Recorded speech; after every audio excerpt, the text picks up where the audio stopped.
go over some problems that might come up on a chapter test involving exponential functions and logarithm functions.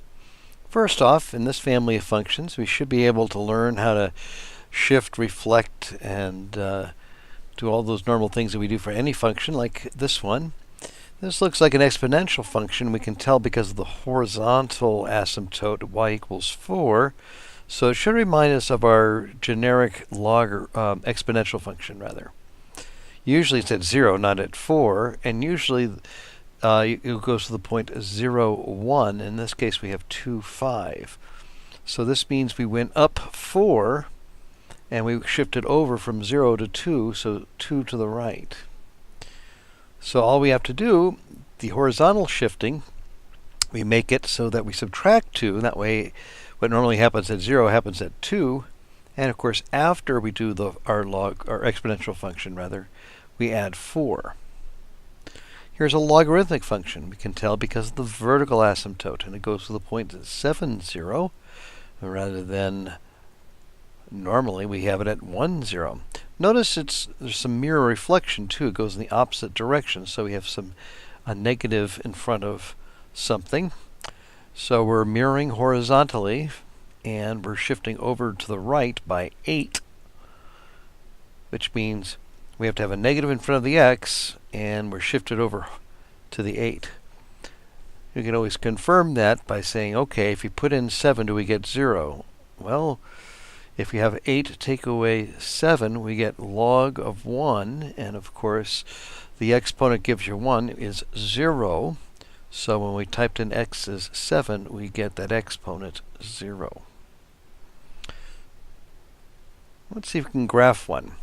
Here, this seems to be shifted up by 5. There's a vertical reflection. We could tell that because of the negative sign after the fact. And we have a horizontal shift by 2.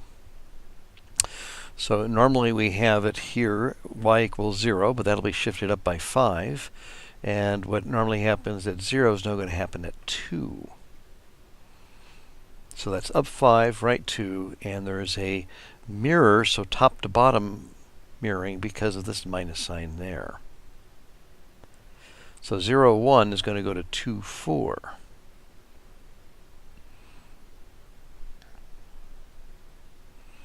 Here we have a logarithmic function, so that's our generic logarithm function. Here we have a shift over to the left by 6.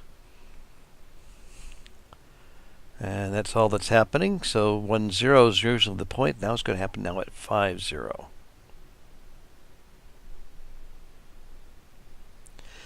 Using log rules, we see that the division by 36 we could separate using the difference of two logs of the same base.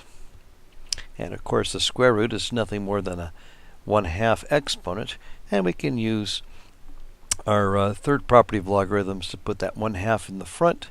And of course we know that 6 squared is 36, so that's a very fancy way of saying 2.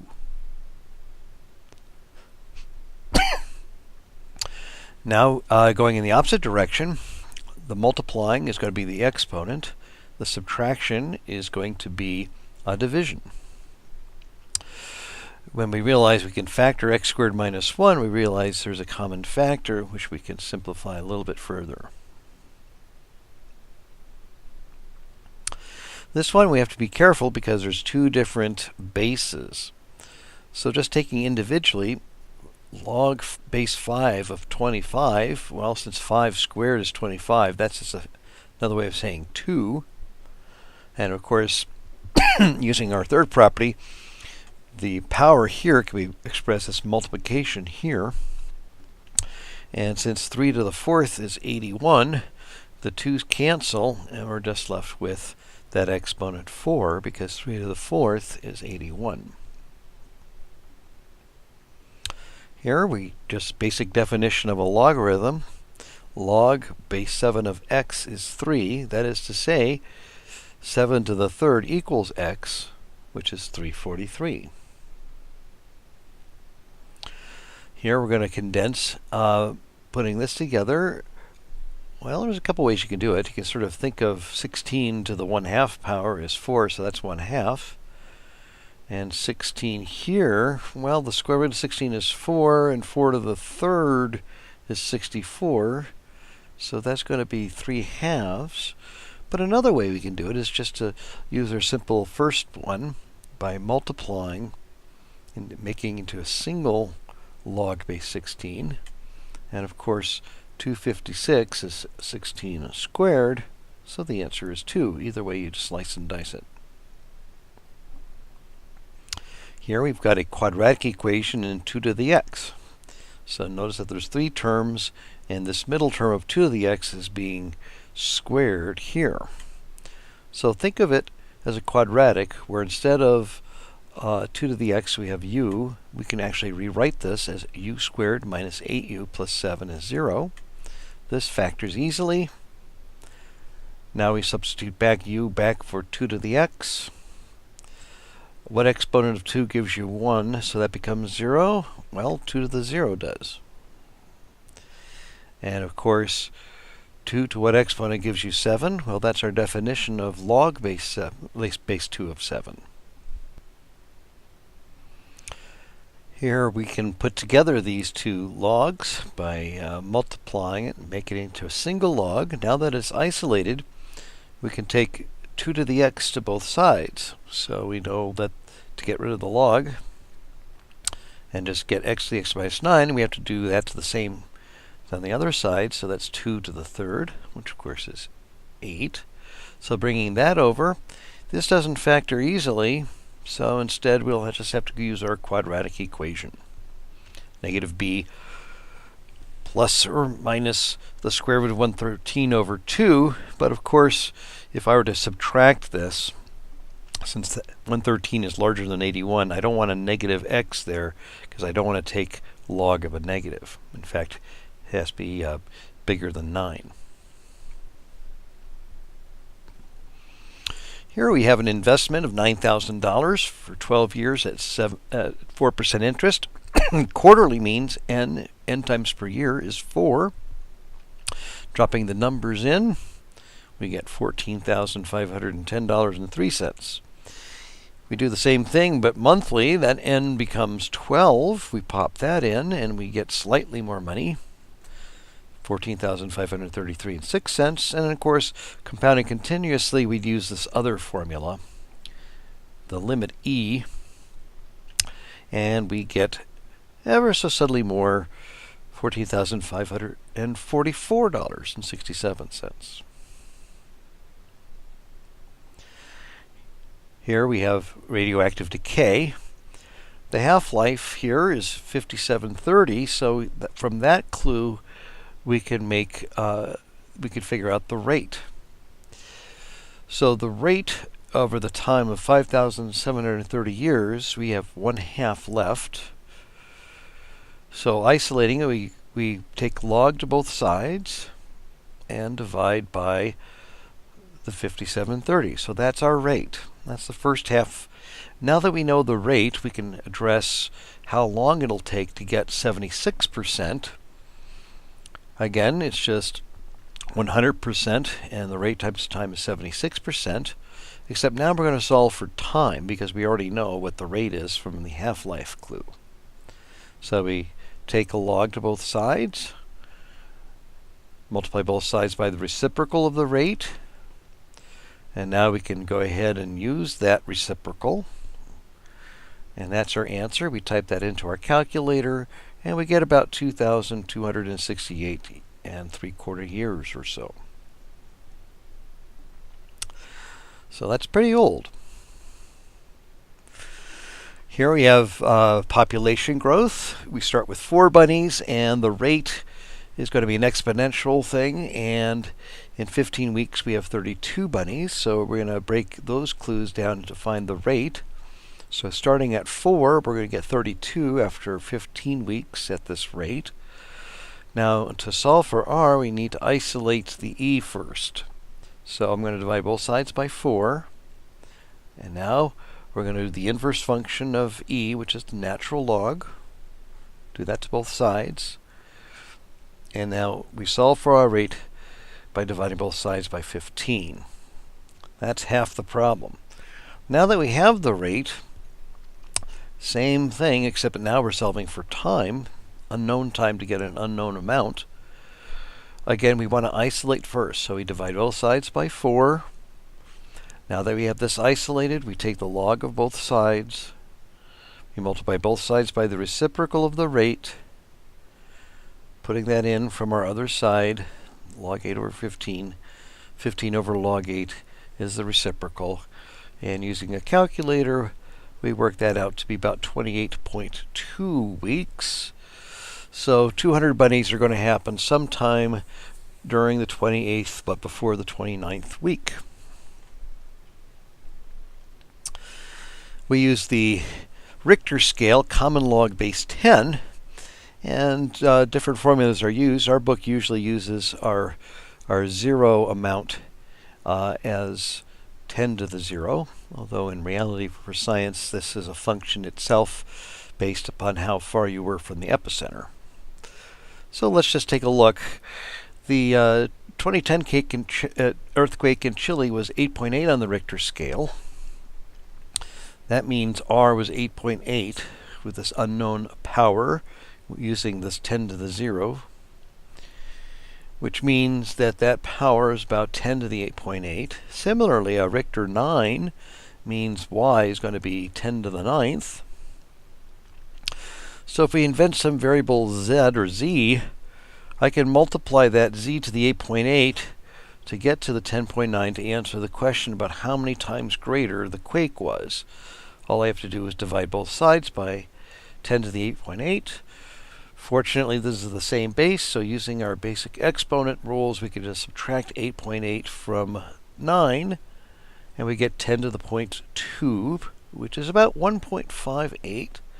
So we conclude that the Japan quake was about 1.58 times larger than the Chilean quake in 2010. Another scale that uses logarithms is the decibel scale. Here for human hearing, we're going to use 10 to the negative 12 watts per square meter as being silent to a human. So given the power here, I, of a pin drop, we can now compute how many decibels that would be. Again, we can take advantage of the fact that this is, we have exponents of the same base. Subtracting a negative 12 is the same as adding 12. So we just get 10 times log base to the 1.4. Well, of course, log base 10 of 1.4 is 1.4. So 10 times 1.4 is 14 decibels. Going the other direction, if we know how many decibels it measures, we can find out how many watts per square meter that is, making that our unknown.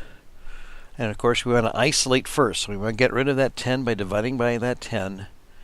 Now we do the inverse function of log base 10, which is 10 to the x. So we do that to both sides to get rid of the log on the right. That means that's 10 to the 10.6 there. We multiply both sides by 10 to the negative 12.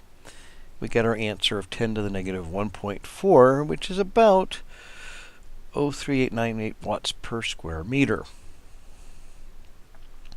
Our last question has to do with using information about our solar system. And using the inverse square model in our calculators, we type in these distances measured in astronomical units. With this period, it measures in Earth years. And of course, we could take the natural log of both these lists in our pressing the stat edit function. And now this will be a linear relationship. We kind of did this in class. So we can certainly compute that using our calculator's linear regression line. We have to specify, though, that we're using list 3 and list 4. That's the logarithm of these numbers.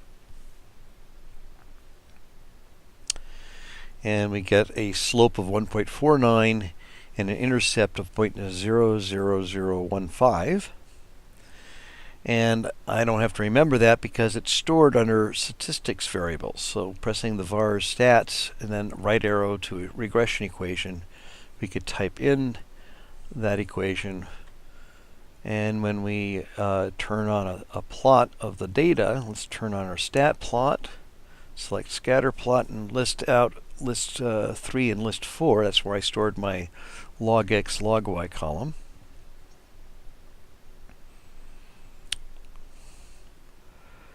And now pressing zoom to 9, zoom stat, it'll look at the dimensions of our list 3 and 4.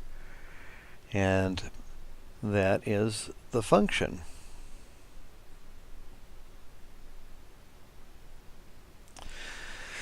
Now, if you just want to grab a couple of points and estimating it, we can certainly do that by figuring out the slope between 2 points in our transformed functions.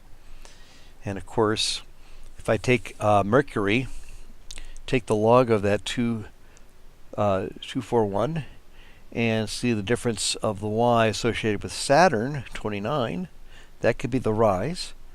And then the run is just going to be the log of 387, and subtract that from Saturn's distance, take the log of that. I get a slope very similar to what we just saw the calculator get. Now, it turns out log of x is 0. Sorry, log of 1 is 0, so the x and y is 0 points. I can just put that in my point slope form. And that's an estimate without using the calculator. Using the function I just showed you, we got from our calculator that printout, if you recall. But you got to be careful. This is predicting not y, but the log of y. And this is based not on x, but on the log of x. And don't forget that e minus 4 means something quite smaller than 1.5. That's got some zeros in front of that 1. Its point is 0.001579 with that scientific notation. Now, using this information, I can take if x were 30.1, I can predict the exponent of y. That would give us the estimate of our period for Neptune. So typing this into the calculator, I get an exponent of 5.10. So that's not 5 years, it's going to be e to the 5 years, which is about 164 Earth years for Neptune, which lives about 30.1 astronomical units away. 1 astronomical unit, of course, is how far Earth is from the Sun. Hope this was helpful.